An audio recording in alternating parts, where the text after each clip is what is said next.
Sejarah masuknya Jepang ke Indonesia.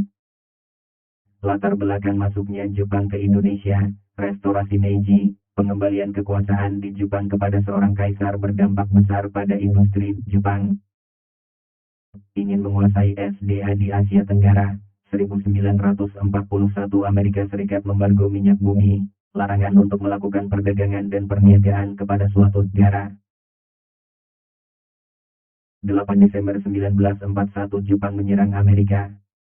Jepang berhasil menghancurkan pertahanan militer Amerika. Jepang juga menyerang Filipina, lalu ke Indonesia. Mendapatkan cadangan logistik dan bahan industri perang seperti minyak bumi, timah, dan aluminium. Persediaan SDA Indonesia dapat memenuhi kebutuhan Jepang. Proses pendudukan Jepang di Indonesia. Pearl Harbor Desember 1941.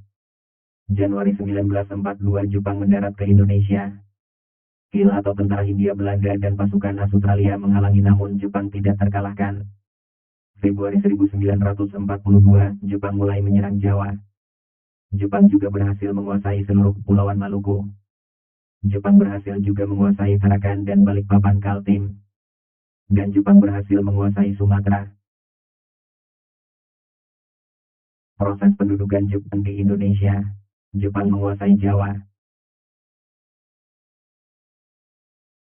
Jawa pusat pemerintahan Belanda. Sekutu membentuk American British Dutch Australian Command, ABDACOM. Proses pendudukan Jepang di Indonesia. 1 Maret 1942 pasukan Jepang mendarat di Jawa. Jepang mendarat di 3 tempat yaitu Banten, Indramayu, Bojonegoro. Jepang menyerbu pusat-pusat kekuatan Belanda. 5 Maret 1942 kota Batavia jatuh ke tangan Jepang. Dari Batavia, bergerak menguasai Bogor, kota-kota lain juga berhasil dikuasai. 8 Maret 1942 Belanda menyerahkan Jawa ke Jepang.